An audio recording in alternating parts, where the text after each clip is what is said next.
Damas y caballeros, bienvenidos a una nueva entrega de Pedazos de Historia con nuestro queridísimo Alberto Garín. ¿Qué tal? Pues estamos aquí comenzando un nuevo año y con más programas de Pedazos de Historia. Que no puede ser de otra manera. Eso es. Y además con un programa que puede resultar inesperado. Para mí, cuando me has dicho el tema, sí. Tenemos un mensaje de nuestra socia Celia, de Sevilla, que dice así: Hola, buenas tardes y primero que nada, desearos un feliz año a todos en el que me sigáis acompañando con vuestros programas. Por supuesto, os felicito enormemente por vuestro trabajo, dedicación y valentía. Os escribo también para hacer una sugerencia de programa a Alberto Garín. El tema sería la expulsión de los jesuitas. La verdad es que nunca he tenido claro en qué consistió, el porqué y sus consecuencias. Así que, para cuando él pueda, sería interesante. Muchas gracias. Sabes cosas, pero superficiales. O sea, no tanto como lo que me has esbozado, que me lo vas a explicar mucho mejor a la audiencia sobre los jesuitas. Eso es, vamos a hablar de los jesuitas.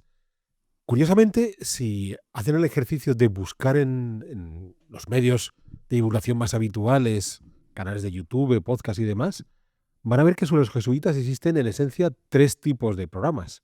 Los que se centran en la figura de su fundador, San Ignacio de Loyola, al cual estoy seguro que Jano no tendrá muchas críticas que hacerle, al pobre San Ignacio. Me decía a priori, a bote pronto, ¿no? Bien. El segundo tipo de programa que nos vamos a encontrar hace referencia a la expulsión, que probablemente es de los capítulos más conocidos, aunque es cierto que cuando estábamos hablando antes de los jesuitas, descubrí que en tu filmografía faltaba una película fundamental que es La Misión, que cuenta muy bien cuando expulsaron a los jesuitas de las misiones del Paraguay, de las misiones de los guaraníes.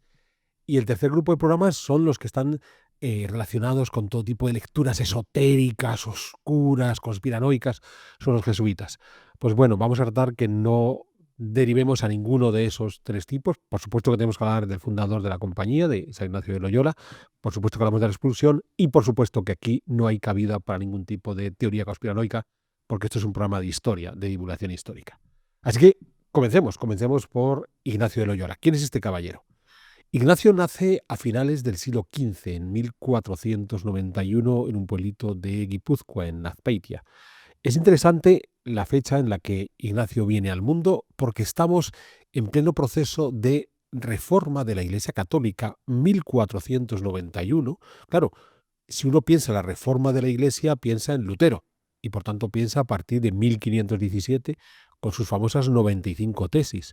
Pero ese es el error, pensar que la reforma la inicia Lutero, cuando Lutero es una etapa más de todo ese largo proceso de reforma que está viviendo la Iglesia Católica desde comienzos del siglo XV, con todo el problema del conciliarismo, ¿saben? Cuando se divide la propia Iglesia Católica, llega a tener hasta 3 papas, todo esto se va a resolver, caer en el problema del conciliarismo, y es cuando dicen esto hay que reformarlo. Y hay que reformar sobre todo los hábitos de la institución eclesiástica, pero la propia moral cristiana. Es ahí, en ese ambiente de reforma, donde nace Ignacio de Loyola.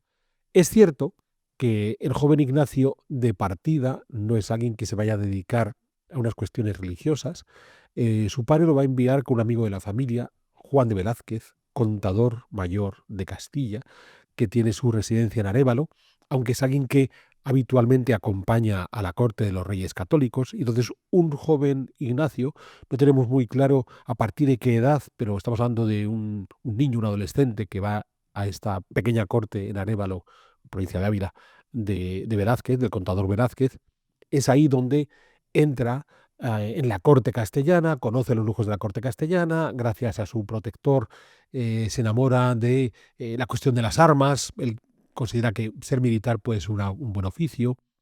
En la casa de Velázquez tiene la posibilidad de leer muchas novelas de caballería y es algo que le va a mencionar a Ignacio de Loyola. En principio, Íñigo de Loyola le gustaba mucho la lectura y es algo que va a dedicar toda su vida, solo que cambiará el tipo de lectura. Entonces, en esa corte un poco frívola, más volcada hacia el mundo de las armas, hacia los caballeros y demás, incluso es ahí donde tiene sus primeros escarceos amorosos. Él dice que cuenta, cuando ya se dedica a la vida religiosa, que fue en estas cuestiones del amor bastante travieso durante su adolescencia y primera juventud. Pero bueno, es ahí donde se encuentra, en ese ambiente, donde se forma, y ahí va a permanecer hasta que cumple 26 años, cuando Velázquez, muerto Fernando el Católico en 1516, cae en desgracia frente al nuevo monarca, Carlos, todavía Carlos I, no ha sido nombrado aún emperador, el hijo de Juana de Castilla. Y entonces Velázquez, ya digo, pierde su posición, termina por morir y Ignacio busca una alternativa y se pone al servicio del duque de Nájera, virrey de Navarra. Recordemos que Navarra había sido incorporado a la corona de Castilla, la Navarra al sur de los Pirineos, la mayor parte del territorio navarro, había sido incorporado a la corona de Castilla en tiempos de Fernando el Católico, pero había un rey de Navarra que controlaba la Navarra al norte de los Pirineos, un territorio realmente minúsculo, y este rey de Navarra, de la casa de los Albret, contaba con el apoyo continuado del rey de Francia, que de esa manera, en su conflicto abierto con los reyes de Castilla y Aragón, pues tenía un nuevo frente en el que combatir. Y fruto de ese nuevo frente es que en 1521, aprovechando todos los desembarajustes que ha provocado la revuelta de los comuneros en Castilla, la marcha del rey Carlos a ser coronado emperador, a ser elegido emperador, y los abusos de la corte de flamencos que deja en Castilla, esto provoca la revuelta de los comuneros, y todos los franceses aprovechan esos momentos de inestabilidad política para atacar Navarra. Llegan a sitiar Pamplona.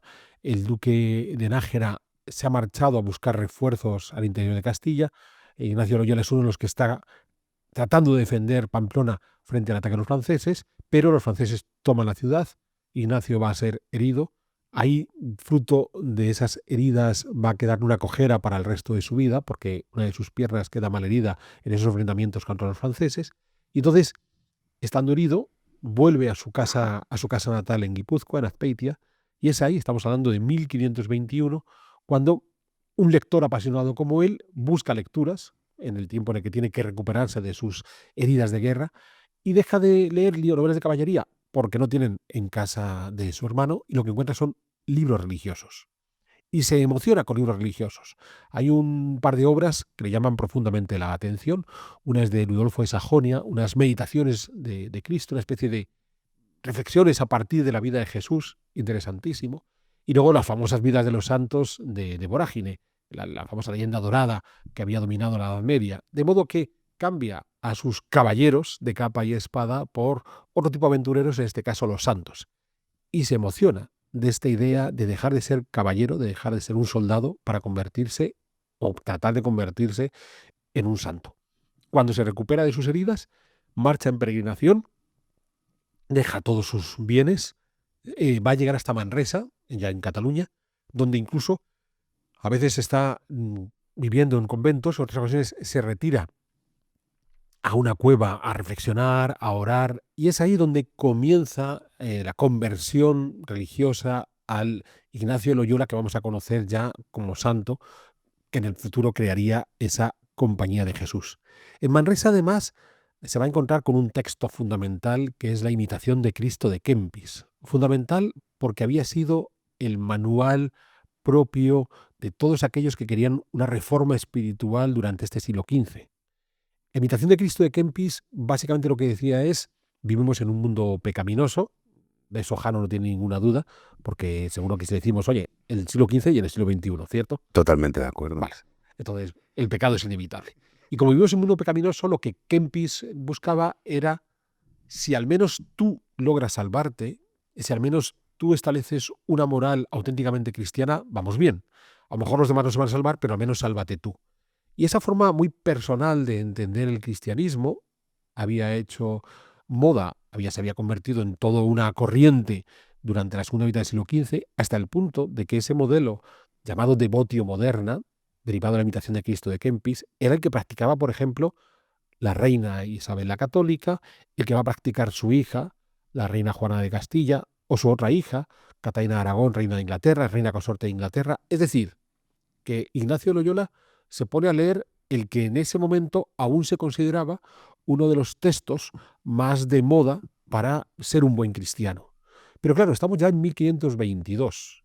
Y para 1522 sí que ha comenzado la reforma luterana, ese otro intento de reforma del cristianismo que ha puesto en marcha Lutero en Alemania. Y estas cuestiones de una religiosidad personal, individual, siguiendo el modelo de Kempis, empieza a ser mal visto. Empieza a ser mal visto porque hay quien piensa, ¿estamos ante la devotio moderna o esto es un criptoluterano que en realidad está siguiendo las normas de Lutero, ¿no? De solo la fe salva en una relación directa con Dios, y lo que estamos aquí es, ya digo, ante un Cristo luterano. Hay que tener en cuenta ese contexto en el que por fin llega Ignacio Loyola a la devoción moderna, porque llega en el momento en que ya se está empezando a cuestionar lo que ha provocado Lutero en Alemania. Eso va a hacer que durante los siguientes años, en varias ocasiones, Ignacio Loyola va a tener problemas con las autoridades eclesiásticas que tratan de examinarle para ver si es un buen católico o un criptoluterano. En cualquier caso, tras su retiro en Manresa, donde comenzará a sentar las bases de eso que se llaman los ejercicios espirituales, que comentaremos en un momento en qué consisten, bien, una forma de reflexionar sobre el cristianismo. Él quiere marcharse en peregrinaje, lo consigue después de un largo periplo, pasa por Barcelona, llega a Roma, viaja hasta Venecia, de Venecia logra embarcar hasta Chipre, cruza Chipre y de allí se va a embarcar hasta Tierra Santa, llegando en 1523, en la primavera-verano de 1523, está un mes escaso recorriendo los santos lugares, llega hasta Jerusalén, hubiera querido quedarse allí, no le permiten, de modo que tiene que regresar, vuelve a embarcar en el Jaffa y de ahí regresa de nuevo a la Europa occidental. En cualquier caso, la experiencia de ese viaje lo que le lleva es que tiene que seguir estudiando. Es consciente de que las lecturas que ha hecho, su propio periodo de reflexión en Manresa, le están permitiendo entender cómo funciona el cristianismo, pero hay que mejorar ese conocimiento. Es más, cuando va hablando en su vuelta hacia, en este caso, España, cuando va hablando en los conventos donde va deteniéndose, los sacerdotes con los que se va confesando le dicen: tienes que formarte más. O sea, está bien lo que has leído, ve un poco más lejos. Y el resultado está en que termina por regresar a España y le vamos a encontrar estudiando primero en Alcalá entre 1526 y 1527 y más tarde en Salamanca en 1527, porque él quiere seguir formándose. Primero tiene que adquirir el dominio del latín, porque a la larga buena parte de los debates religiosos se seguían haciendo en latín y lo va a adquirir bien y se va a convertir en un profundo estudioso de esos textos religiosos. Pero es curioso porque ya cuando está en Alcalá y cuando pasa a Salamanca, tanto en Alcalá como en Salamanca van a encarcelarle. Y le van a encarcelar porque le van a acusar de no estar siendo un buen cristiano, un buen católico. En ambos casos examinan su conducta y en ambos casos descubren que no hay problemas, que en efecto esos ejercicios espirituales que él plantea y que él quiere compartir con los colegas que van encontrándose en el camino, de partida, insisto, pueden apelar a una religiosidad muy individualizada, tipo luterana, pero cuando la examinan con corrección, la cosa se dan cuenta que funciona relativamente bien. Bueno, tras su paso por estas dos universidades, en ese empeño por seguir formándose, decide marcharse a París. Y llega a París en 1528 y allí se va a juntar con otra serie de colegas, varios de ellos españoles.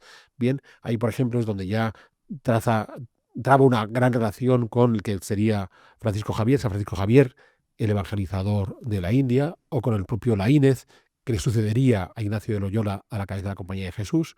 Pues bueno, con este grupo de amigos, en París es cuando ellos deciden que quieren crear una compañía cuyo objetivo fundamental es tener a Jesús como modelo. De ahí ese nombre de la Compañía de Jesús.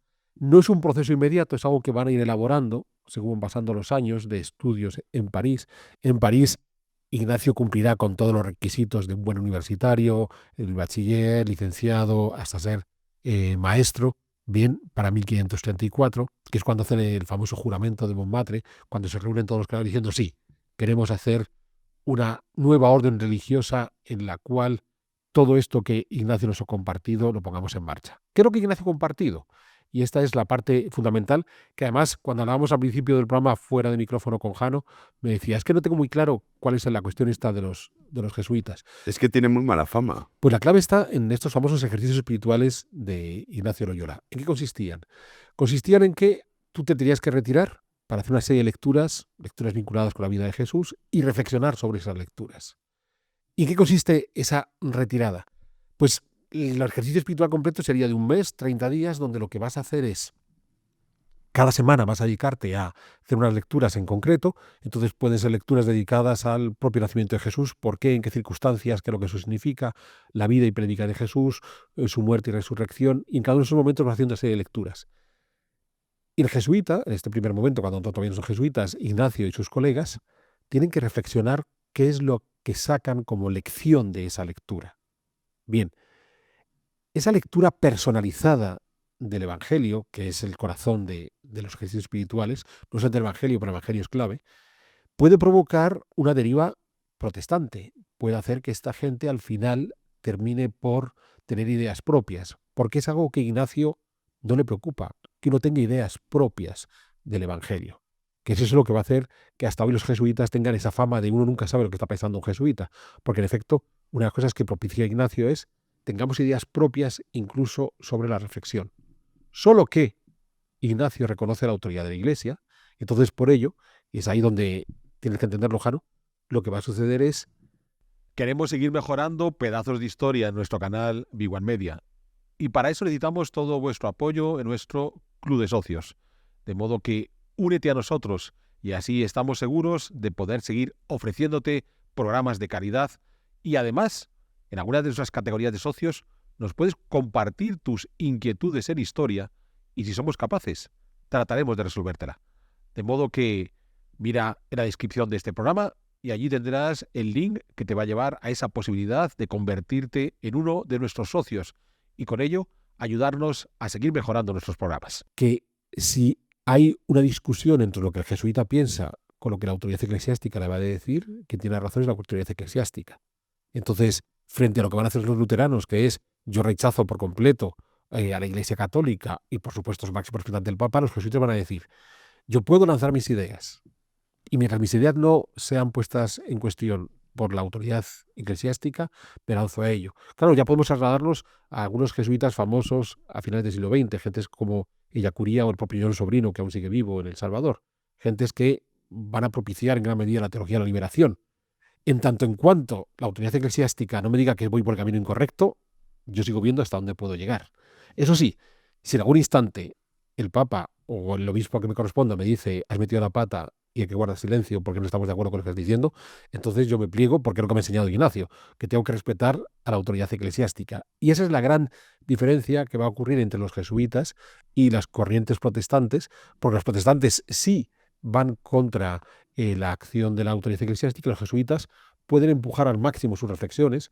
Cada jesuita puede pensar de una forma completamente distinta, digamos que no hay un pensamiento único, pero si en algún momento van más allá de las normas de la autoridad eclesiástica, pues reconocen esa autoridad eclesiástica.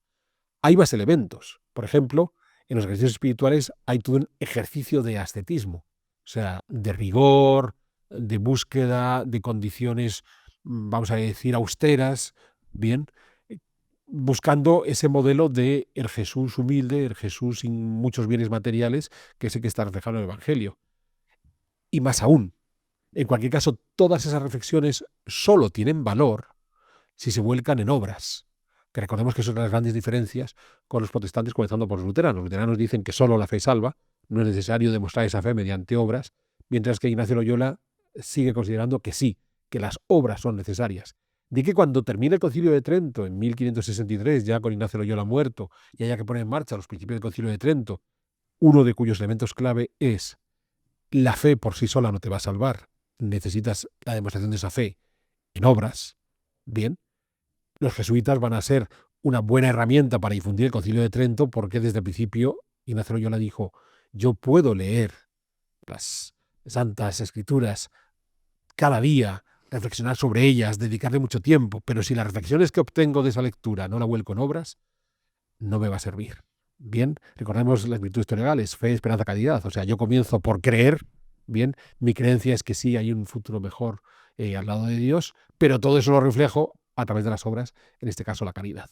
Pues bueno, con esos modelos de ejercicios espirituales bien establecidos en París, para 1534, Ignacio Loyola con sus compañeros quieren volver a peregrinar a Tierra Santa, no lo van a conseguir, van a viajar a Venecia, pasan una temporada en Venecia, empiezan a predicar en la zona del Véneto, mostrando este modelo de los ejercicios espirituales, y no consiguen peregrinar porque los combates entre venecianos y otomanos están en su momento álgido. Esto nos llevaría a uno de los programas que hemos tenido en Navidad, el que hicimos con Soto Chica, cuando hablábamos de esa continua pelea entre el mundo católico occidental y el Imperio otomano. Pues bien, no consiguen hacer esa nueva peregrinación a Tierra Santa y después de dar un montón de vueltas, incluso Ignacio Loyola en un momento dado hasta viaja a España, terminan por quedarse todos en Roma en 1538 y ya con la clara intención de lo que ellos han formado como grupo, reconvertirlo en una auténtica orden religiosa.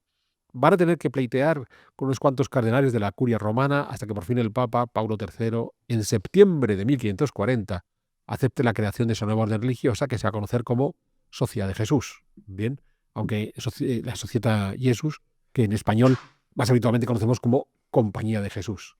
Y desde el momento que la compañía queda establecida, lo que va a suceder es que va a tener un gran predicamento, comenzando por la propia Roma, a través de acciones. Recordemos, lo que Ignacio pedía es a los jesuitas: no tenéis que aceptar sin más lo que os estoy contando, reflexionar sobre las lecturas que os estoy pidiendo, ¿vale? Y cada uno de vosotros puede tener ideas propias, pero sobre todo tenéis que hacer obras, tenéis que actuar. De partida, lo que buscaba Ignacio de Loyola eran obras pues, muy caritativas. Entonces, por ejemplo, se va a preocupar mucho con los judíos. ¿Qué ocurre con los judíos que están todavía viviendo en Roma? O con los conversos que son maltratados. ¿Qué ocurre con las prostitutas? ¿Qué ocurre con las niñas que no tienen futuro? O sea, ¿cómo podemos hacer que toda esta gente tenga algún tipo de apoyo? Al final, lo que va a ocurrir es que en muy poco tiempo, al cabo de 3-4 años del establecimiento de la Orden de la Compañía de Jesús, no tanto Ignacio de Loyola, que ha sido nombrado primer general, él se ha opuesto a ser general de los jesuitas, pero sus compañeros han dicho: eres quien mejor nos puedes guiar en esta aventura, sino sus compañeros dicen: ¿y si todo esto que estamos creando en nuestros ejercicios espirituales y tal, lo enseñamos bien y creamos colegios? Porque es muy curioso, muy rápidamente los compañeros de Ignacio van a empezar a marcharse fuera de Roma, van a crear misiones para ir a explicar ese correcto catolicismo.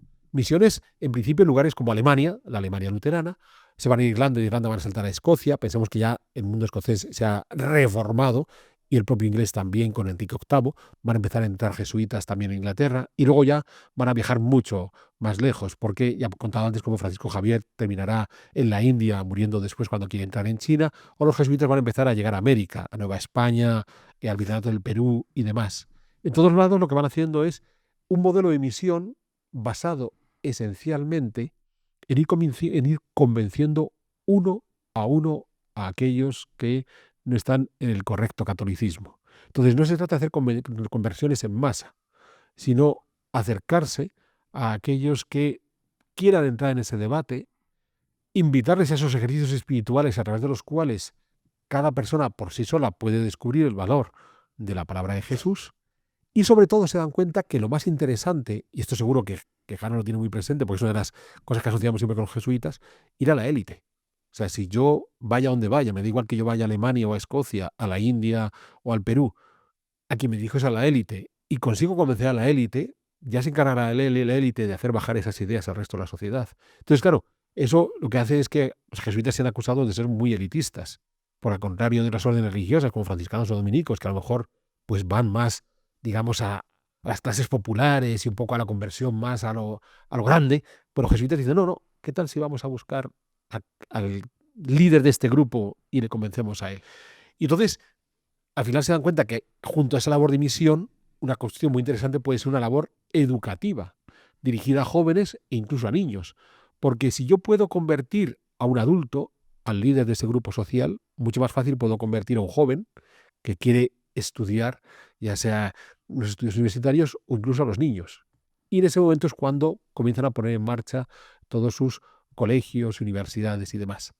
Lo más llamativo en esta historia de la creación de los colegios y más adelante colegios para niños y después colegios universitarios es que, insisto, no era la idea inicial que tenía Ignacio de Loyola, pero sí iba a ser uno de los principales motivos de éxito de la Compañía de Jesús: su labor como misioneros y su labor como educadores.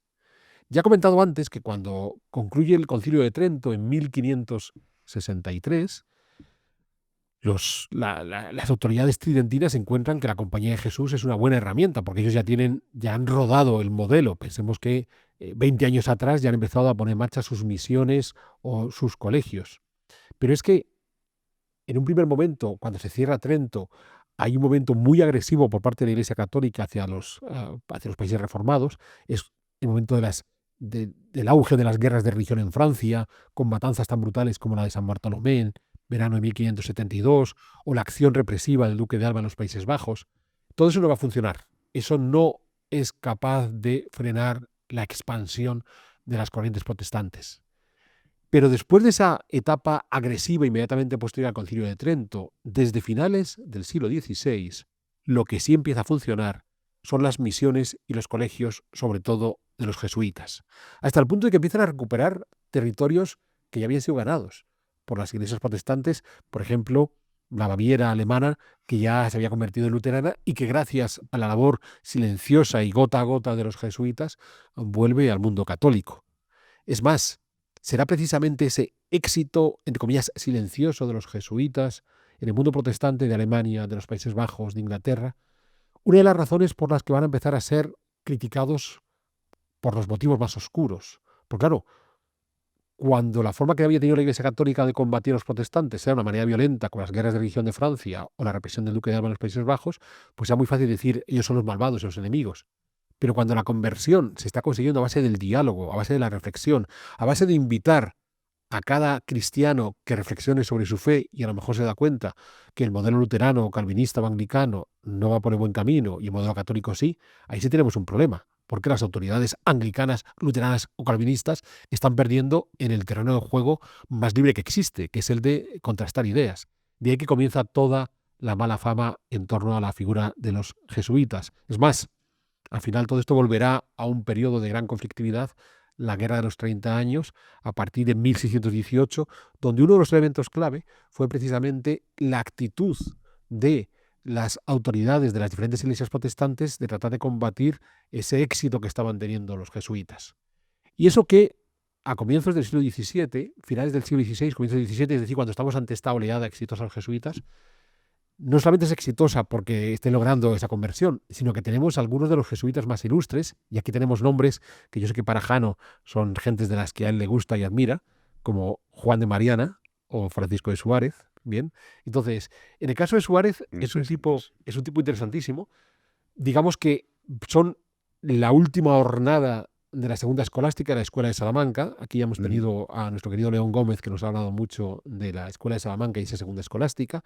Una hornada que en muchos casos va a hacer que la segunda escolástica termine por desaparecer.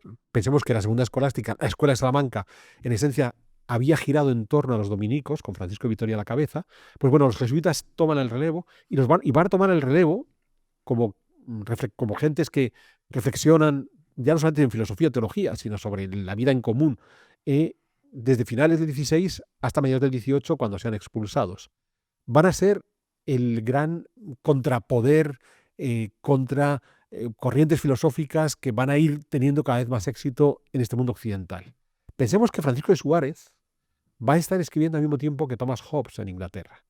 ¿Qué es lo que nos decía Hobbes en Inglaterra? Hobbes en Inglaterra nos decía que los seres humanos eran individuos solitarios y salvajes que se pegaban bofetadas unos a otros.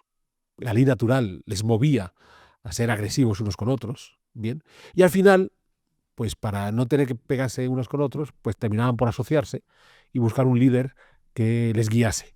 Y el resultado es que inevitablemente la sociedad, en una evolución entre comillas natural, que yo sé que a Jano esto natural es algo que le encanta, bien, pues el derecho natural de Hobbes consideraba que al final la solución era conseguir un monarca absoluto que gobernara sobre todos para evitar los conflictos inevitables de una sociedad natural, que son individuos aislados que se pelean entre ellos, aquello de el hombre es un lobo para el hombre, ¿no?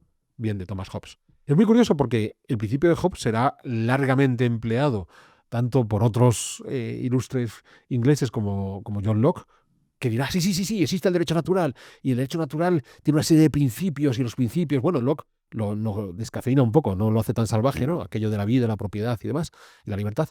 Y luego ya llegaremos al final al colofón que es Rousseau, que dice, no, el problema es que los individuos no son esos salvajes que decía Hobbes, sino gentes buenas que cuando vienen en sociedad se estropea.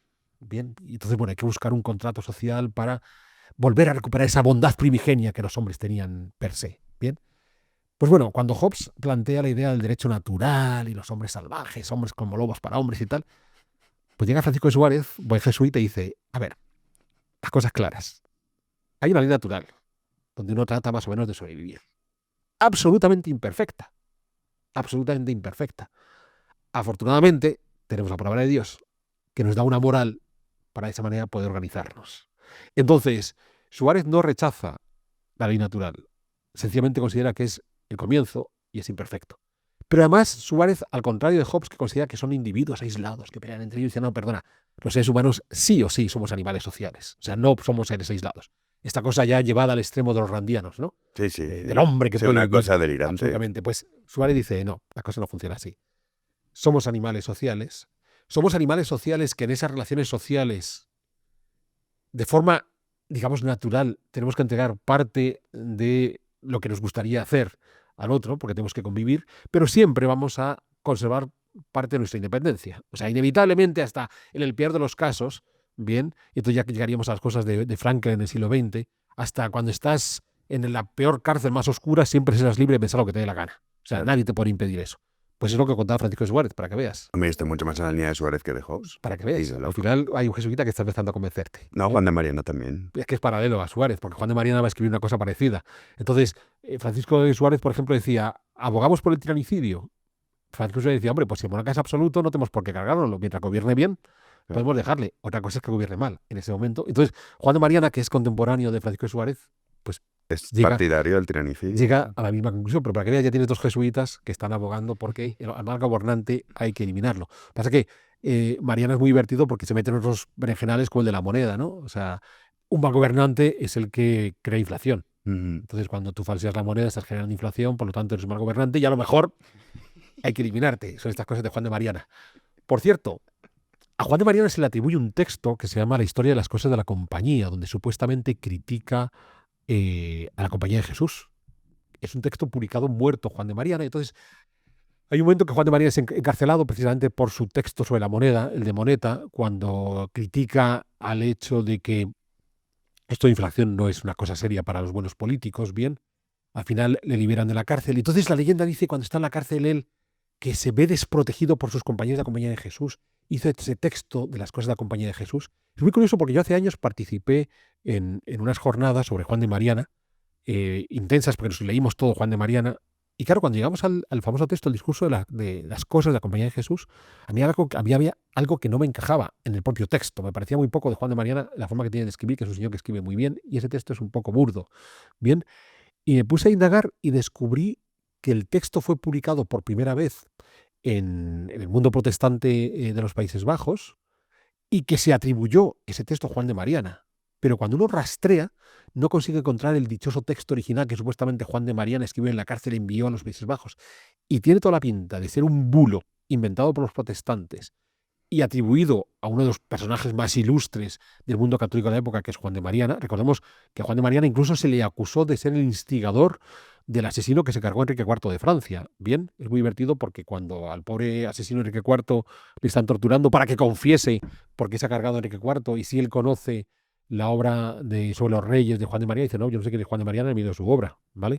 Entonces, en las cosas de la Compañía de Jesús probablemente no es obra de Juan de Mariana, bien, sino es un texto que le atribuyen a posteriori a él para, con la aureola de prestigio que tenía Juan de Mariana, utilizarlo contra la Compañía de Jesús. Porque, como yo decía antes, estamos en el momento exitoso de la Compañía de Jesús, fines del XVI, comienzos del XVII, cuando están consiguiendo hacer retroceder al mundo protestante. ¿Qué habría ocurrido sin la Guerra de los 30 años? ¿Qué habría ocurrido sin esa paz de Westfalia de 1648 que exige que los súbditos tengan que mantener la fe de su príncipe? ¿Qué habría ocurrido si en lugar de ir al campo de batalla hubieran seguido siendo un campo de batalla de ideas, como la que estaban haciendo los jesuitas? Pues que a lo mejor hoy no habría luteranos, ni calvinistas, ni anglicanos, porque los habrían vencido los jesuitas a base meramente de convencerles en el terreno de las ideas, ¿vale? Por eso eran tan peligrosos, por eso siempre son inquietantes los jesuitas, porque te puedes debatir con un jesuita y es inesperado por donde te puede salir. Por ejemplo, todo el mundo está emocionadísimo con Locke y su derecho natural y te dice Francisco Suárez, no. Está equivocado, ¿vale? Si quieres se lo explico otra vez. Que tiene razón Suárez. Pues ya está. Y sin embargo, sabemos que hay un montón de liberales que están emocionadísimos con John Locke y consideran que Locke es la palabra de Dios. Pues bien, Equivocadamente. equivocadamente. Pues bueno, estos jesuitas cada vez son más exitosos durante ese siglo XVII, cada vez tienen más colegios, tanto en Europa como en América, y eso que sus rivales católicos son los primeros que les ponían pegas, porque claro, les están comiendo el mercado a las otras órdenes religiosas. Entonces, los primeros que van a empezar a criticar a los jesuitas son dominicos, franciscanos, mercedarios, agustinos, porque estos chicos cada vez les está yendo mejor. Y eso, por ejemplo, va a explicar que cuando se produzcan las expulsiones de los jesuitas a mediados del 18, no nos vamos a encontrar prácticamente ninguna institución eclesiástica consolidada, comenzando por las otras órdenes religiosas, que digan absolutamente nada al respecto. Porque, oye, pues mira, nos están quitando la competencia, así que nada, peor para ellos. ¿Qué va a suceder? Pues estaba hablando de Hobbes, estoy hablando de Locke. Sabemos que Locke lanza estas ideas del derecho natural. Pensemos que Locke y Hobbes tienen esta obsesión por el derecho natural porque ellos se han quitado, los ingleses, su propia forma de legitimarse con la reforma anglicana. Recordad que la reforma anglicana hace que el rey de Inglaterra sea la cabeza de la iglesia, sin importar su actitud moral. Imaginémonos Enrique VIII como cabeza de la iglesia cuando andaba decapitando una mujer detrás de otra. Es más, las decapitaba cuando ya tenía la siguiente preparada, que era su amante. Desde el punto de vista de la moral cristiana, no es que sea el mejor modelo que uno puede seguir, pero es que pensemos que en la actualidad, en 2024, 2025 ya, Carlos III, el rey de Inglaterra, es la cabeza de la iglesia anglicana y es un señor que tuvo sus amantes cuando estaba casado. Entonces, desde el punto de vista de la moral cristiana, no es que sea el mejor ejemplo a seguir. Y sin embargo, es la cabeza de la iglesia y, por tanto, la fuente de legitimidad para sí mismo. O sea, el rey se legitima a sí mismo, que es uno de los enredos que los ingleses han tenido siempre, entre las muchas perturbaciones mentales que tienen. Una de ellas es que el rey se tiene que legitimar a sí mismo. Entonces, claro, por eso viven obsesionados los Hobbes, los Locke y compañía con el derecho natural. Bueno. Es que una cosa por encima, claro, no puede ser la voluntad de Dios, porque la voluntad de Dios la encarna la cabeza de la iglesia anglicana, que es el rey. Bueno, derecho natural. Entonces, claro, los ilustrados franceses, esa idea le gustó. Fue de las poquitas cosas que sacaron de los ingleses. Sacaron la parte mala de Locke, podían sacar la parte buena, pero se quedaron con la parte mala del derecho natural. Entonces, los ilustrados franceses comienzan a desarrollar todo ese modelo de derecho natural que les permite reforzar la autoridad de los monarcas. La gran obsesión de los monarcas ilustrados es ser los tiranos absolutos. Pero claro, la legitimidad no puede derivar de Dios. Y el derecho natural es fundamental para legitimarse. O sea, quieren el modelo de los ingleses de autolegitimarse. Entonces, a medida que vamos desarrollando toda la filosofía ilustrada, que sabéis que está muy bien vista en los manuales de texto que nos dan en el colegio, pero que es uno de los modelos filosóficos más preocupantes que hemos tenido en las sociedades humanas, los únicos que están generando una filosofía alternativa, que viene a decir, mira, esto es derecho natural, que no es así, que no funciona de esa manera. O sea, lo que está contando Hobbes y Locke, olvidaos de ello, no funciona de esa manera, son los jesuitas. Entonces, claro, ¿quiénes son los primeros interesados en acabar con los jesuitas? Pues todos estos filósofos ilustrados. Pero Suárez y Mariana sí que eran partidarios del derecho natural. Pero ya te he explicado cómo. Ah, bueno, bien, pero son... No, son partidarios diciendo es una ley imperfecta que tiene que ser claramente mejorada por la ley divina. Mientras que los ilustrados van a decir la única que merece la pena es el derecho natural. La ley divina fuera. Esto es una cosa menor. Bien, entonces no están hablando de lo mismo. Entonces, claro, durante el siglo XVIII, los primeros filósofos ilustrados van a empezar a criticar abiertamente a los jesuitas y les van a acusar de todo tipo de maldades. Entonces aquí es donde comienzan todos estos programas esotéricos que yo les decía al principio que podéis escuchar, de los secretos ocultos de los jesuitas, y ahí entonces ya mezclamos a los jesuitas con los templarios, las pirámides de Egipto y estas cosas, y entonces ya hacemos un batiburrillo imposible. Porque son gentes que están en contra de sus principios maximalistas de los ilustrados. Y recordemos que lo hemos hablado ya en alguna ocasión previa aquí, lo explicamos en nuestro libro La Revolución Francesa, con Fernando Díaz Villanueva, que uno de los problemas de los ilustrados es que la famosa enciclopedia, que es la culminación de la filosofía ilustrada, no es que recoja los saberes de los seres humanos, es que establece qué es lo que los seres humanos tienen que saber, que es distinto. Entonces, lo que esté en la enciclopedia vale y lo que esté fuera de la enciclopedia no vale. Mientras que los jesuitas te dicen, pues hombre, a lo mejor está fuera de la enciclopedia, pero a lo mejor también existe, y a lo mejor también merece la pena pensar sobre ello. Y a lo mejor pensando sobre ello encontramos un camino inesperado, ¿vale?, que va en contra de lo que está dentro de la enciclopedia. Por eso es por lo que los ilustrados van a combatir abiertamente a los jesuitas. Se va a crear ese mal rollo, pero es que además, cuando fue creada la Compañía de Jesús, allá por 1540, a los votos propios de todas las órdenes religiosas, de obediencia, pobreza y castidad, los jesuitas añadieron un cuarto voto: obediencia directa al Papa. Lo que no ha de sorprendernos, porque recordemos que uno de los principios que tenía San Ignacio de Loyola en los ejercicios espirituales es: yo reflexiono sobre el catolicismo, pero si lo que llego como resultado está en contradicción con la autoridad, hay que escuchar a la autoridad.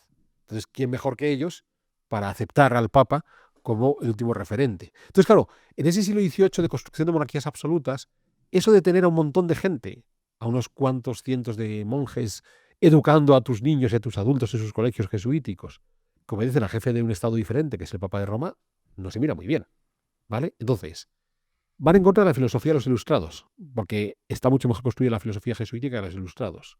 Obedecen a un jefe de estado de un lugar distinto, ¿vale?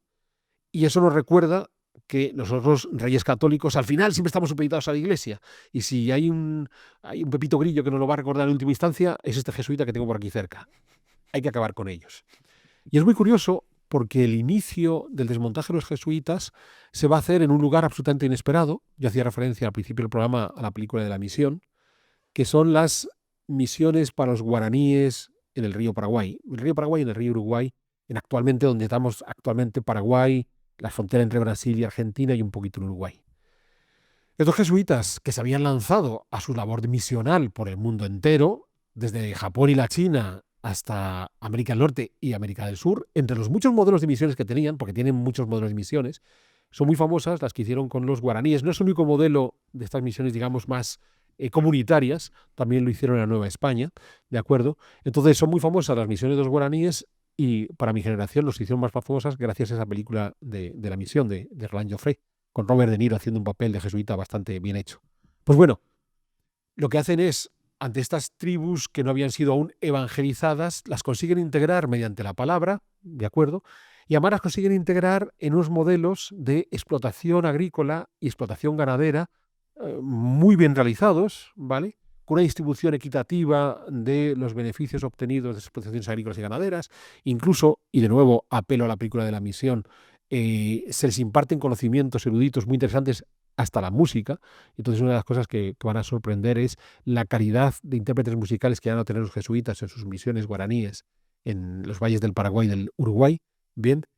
Y en 1750 se firma el Tratado de Madrid, donde se quieren poner los límites claros entre la parte americana del Reino de Portugal y la parte americana del Reino de España, esencialmente en Brasil, y resulta que unas cuantas de estas misiones guaraníes que pertenecían a los reinos de España, por el Tratado de Madrid van a caer del lado de Portugal.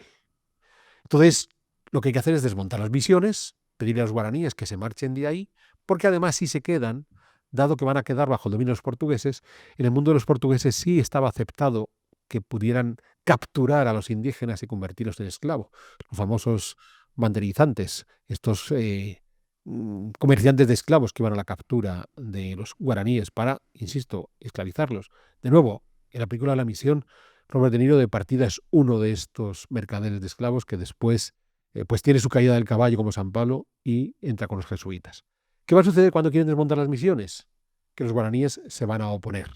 En principio, los sacerdotes jesuitas tienen que colaborar en ese desmontaje y en algunos casos terminan por apoyar a sus guaraníes en su lucha. Son las famosas guerras que van a plantear durante los años 52, 53, 54, 1700, de estos grupos de guaraníes contra los portugueses, apoyados por los españoles que tienen que hacer cumplir el Tratado de Madrid. Es muy curioso porque al final sí lograron desmontar las misiones que quedaban en la parte oriental del Uruguay, en la parte que le correspondía a Portugal, a pesar de que Carlos III poco después se saltó el Tratado de Madrid cuando entra en la Guerra de los 7 años y entonces recuperaron el territorio de las misiones. En cualquier caso, aquella actitud de los jesuitas no le convenció nada al rey de Portugal, consideró que los jesuitas eran unos bichos que andaban en contra de sus intereses y terminada la guerra de los guaraníes, 1756, en 1759 la Compañía de Jesús es expulsada del Reino de Portugal. Con todas las excusas, porque representan a un jefe de Estado exterior que es el Papa de Roma, porque tiene una filosofía supuestamente retrógrada, con lo bonita que es la filosofía de los ilustrados, pero sobre todo porque le han tocado las narices en las misiones de Sudamérica. A partir de ahí se abre la veda para expulsar a los jesuitas. En 1763 serán expulsados de Francia, en 1767 lo hará Carlos III de España, y en 1768 lo harán los otros reyes borbones que tenemos por Italia, Nápoles y demás. Al final, la presión será tal sobre el Papa de Roma, en este caso Clemente XIV, que en 1773 se declarará la anulación de la Compañía de Jesús. Muy interesante porque, y seguro que Jano se acordará, cada vez que tenemos un Clemente como Papa, alguna cosa va a pasar. Clemente V es el que se cargó a los templarios y después se lo llevaron a Aviñón, bien. Clemente VII hemos hecho aquí un programa sobre el saqueo de Roma, sí. Y Clemente XIV es el que se carga a los jesuitas. Entonces yo no sé si habrá muchos papas que en el futuro quieran llamarse Clemente porque corren el riesgo de hacer alguna barrabasada. Bien, entonces, ¿qué ocurrió con los jesuitas? Pues hubo un reino católico que no acabó con ellos, que fue el emperador de Austria, y otros muchos fueron recibidos por la zarina en Rusia. Se los llevó Catalina a Rusia. ¿Por qué? Porque dijo, estos tipos son muy listos. Eso hace cosas muy interesantes. Entonces yo, mis programas de desarrollo que tengo aquí en la Gran Rusia, tráeme unos cuantos jesuitas. O sea, si tú quieres expulsar a las cabezas mejor pensantes de tu país porque van en contra de tus intereses políticos, oye, pues yo os doy aquí la bienvenida. No os preocupéis por eso. Con todo, la Sociedad de Jesús sería reimplantada por el Papa a partir de 1814. Tras todos los desmanes de Napoleón y demás, volverían, y después de esa volvieron a expulsarles y aceptarles en muchos países del mundo. En España, por ejemplo, la última vez que los expulsaron fue durante la Segunda República. Entonces, es una orden que va y que viene. ¿Por qué? Porque nunca sabemos lo que piensa un jesuita. Entonces son gentes inquietantes. Porque claro, los expulsan por igual los monarcas muy absolutos como los expulsan por igual los regímenes muy de izquierdas. Entonces son tipos que uno dice, ¿qué es lo que piensa un jesuita? Pues, como Ignacio Loyola le dijo, piensa libremente, pues cada uno piensa lo que quiere, solo que si lo que manifiestas públicamente va en contra de la autoridad del Papa, pues hasta ahí puedes llegar en tu pensamiento. Pero si no, tienes toda la libertad del mundo para pensar. Entonces, hemos de entender que, y aquí voy a aprovechar porque hace un par de meses participé en unas jornadas en París sobre la secularización de los bienes religiosos a finales del 18, comienzos del 19, iniciando con la de los jesuitas, porque sin duda es de las mejores jugadas que han hecho nunca las autoridades políticas en este mundo. Los jesuitas fueron expulsados por todas las razones que podamos alegar. Ojo, Carlos III, en su declaración, en la pragmática que hace para expulsarlos, dice que no va a decir por qué los expulsa, se lo guarda en su corazón. Es algo tan terrible que no quiere compartirlo con el resto del mundo. Con un par, que dijo miedo, ¿vale? Entonces, cuando son expulsados, ellos tienen muchos edificios que eran empleados como colegios. Y los muy ilustrados monarcas decidieron que lo mejor que podían hacer con los conventos de los jesuitas era crear colegios. Bien, o sea, expulsamos a los tipos que tienen los mejores colegios para crear colegios. Colegios que en todos los casos fueron un fracaso. Y entonces el 99% de esos antiguos colegios jesuitas, que los muy ilustrados monarcas ilustrados iban a convertir en colegios, al cabo de muy pocos años, 2, 3, 4 años, no funciona, y entonces los convierten en cuarteles, en almacenes, bien. En algunos casos, cuando se recupera la orden, se os devuelven algunas órdenes religiosas, casi nunca los jesuitas se lo dan a las órdenes religiosas. Es decir, tenemos a unos señores que expulsaron a los mejores educadores para hacer colegios que fracasaron, bien, y que tuvieron que terminar por devolverse a las órdenes religiosas para que hicieran colegios que pudieran funcionar, ¿vale? Este tipo de cosas es muy propia de los ilustrados, yo sí que es lo que hay que hacer, y por supuesto, la voy a cagar, ¿vale? Es muy interesante porque, claro, decía antes que las otras órdenes religiosas en este proceso de expulsión de los jesuitas no levantaron la voz, pensando, mejor, un competidor menos. Cuando a partir de la Revolución Francesa empezaron a expulsar las otras órdenes, dijeron, pues a lo mejor me haría interesado quejarme un poquito más, ¿vale? Ojo, que hicieron lo mismo. Buena parte de las órdenes religiosas que fueron expulsadas en la Revolución Francesa y después, porque cuando Napoleón se dedica a conquistar Europa, va trayendo estas buenas ideas, es decir, estas malas ideas. Era irónico. Pues el resto de Europa y los otros monarcas también se dedican a expulsar órdenes religiosas. Muchas son órdenes de hospitales y caritativas. De modo que vamos a expulsar un montón de órdenes religiosas dedicadas a cuidar a los enfermos para utilizar sus edificios para montar hospitales que fueron un fracaso, de modo que después tuvimos que pedir a las órdenes religiosas que volvieran a hacerse cargo de los hospitales porque nosotros habíamos fracasado. Bien, no importa. Son estas cosas que tienes un político brillante que de repente tiene una gran idea y dice, vamos allá. Ahí tenemos el libro de Jano, que sabéis que ha vendido un montón estas navidades, lo va a poder seguir vendiendo, donde demuestra el triunfo de la estupidez en el caso de los monarcas ilustrados. Vamos a hacer una gran estupidez, que es desmontar un sistema consolidado y exitoso de colegios y hospitales para montar un nuevo sistema de colegios y hospitales absolutamente fracasado y pedir a las órdenes religiosas que vuelvan a hacerse cargo de los colegios y hospitales para ver si así funciona. Bien, ya no nos vamos a alargar mucho más, se nos está acabando el tiempo. Los jesuitas hoy son la orden religiosa con más miembros de la Iglesia Católica. Durante mucho tiempo, la mayor parte de los jesuitas, o un porcentaje importante de los jesuitas, eran españoles. Para mediados del siglo XX, los españoles perdieron esa primacía por los estadounidenses. Los estadounidenses llegaron a ser el grupo más numeroso de jesuitas. Creo que en la actualidad son los indios de la India los que tienen la mayor cantidad de religiosos jesuitas, sacerdotes y, por supuesto, todos los hermanos laicos que están en torno a los jesuitas. Sigue habiendo unos cuantos cientos de colegios jesuitas por el mundo. Estoy seguro que muchos podremos encontrar colegios en los que hemos tenido.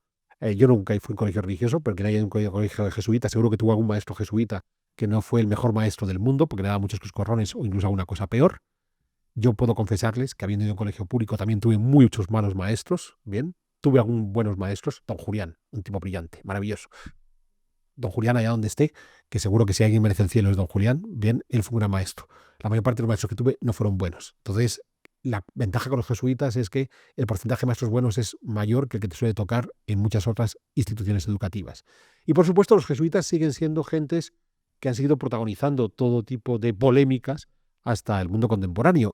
Ya he citado antes a aquellos jesuitas vinculados a la teología de liberación. Los casos más conocidos son los de los jesuitas salvadoreños, Ignacio Yacuría, que fue asesinado, o John Sobrino, que aquel día no estaba en la misión jesuítica y por eso no se lo cargaron, o incluso el propio Papa Francisco, el actual Papa Jorge Bergoglio, es jesuita en su origen. Entonces, claro, cuando uno escucha al Papa Francisco no hablar ex cátedra como Papa, sino en sus conversaciones mundanas con los periodistas, podemos encontrarnos ese tipo de reflexiones muy propias del mundo ignaciano, de aquello que decía Ignacio de reflexiona y ve adelante.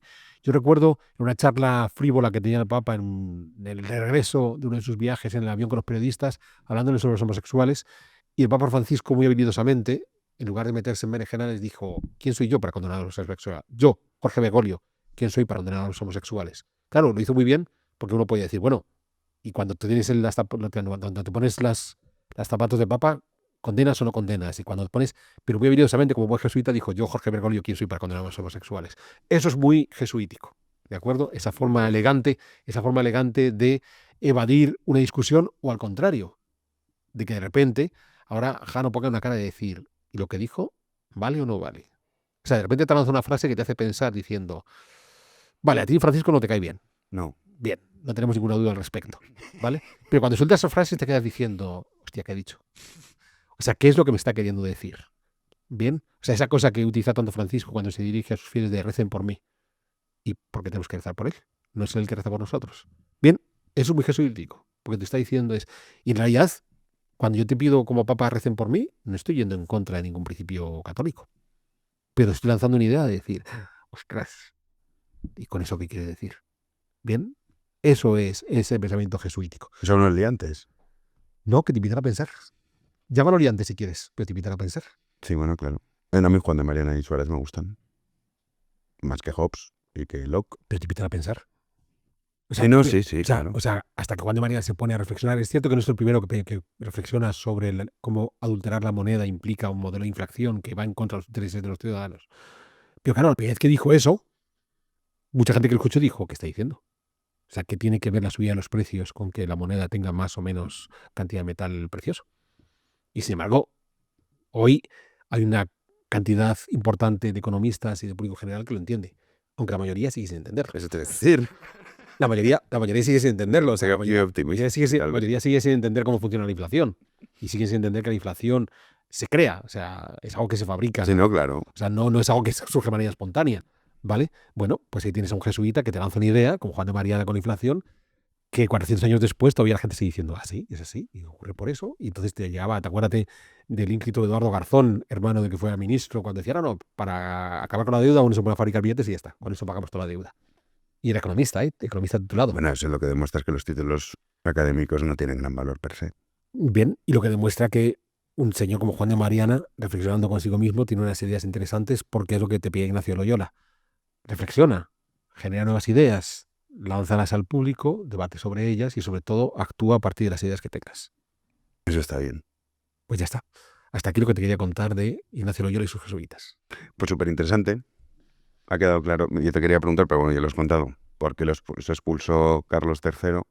Ya por eso, ¿no? Un poco lo que has comentado. Era una amenaza, claro. Son un partidarios del regicidio también. Sí, les recuerdan permanentemente que al final, si no son buenos reyes, pueden correr riesgo que les corte la cabeza. Bien. Están en contra de muchas de esas ideas ilustradas porque son ideas disparatadas. Bien. Algún día haremos una contrahistoria sobre la ilustración. Ah, vale, perfecto. ¿Te parece? Me parece estupendo. Muy bien. Pues nada, querido Alberto, vamos a cerrar ya. Has dicho contrahistoria, ¿cómo se nota que Villanueva siempre está presente entre nosotros? Dios, pedazos de historia. Para que veas. ¿Has visto, Fernando? He dicho contrahistoria, Fernando, apúntatelo. Que te tengo en mi corazón. Eso. Y lo que es peor, en tu mente. También. Vamos a cerrar ya.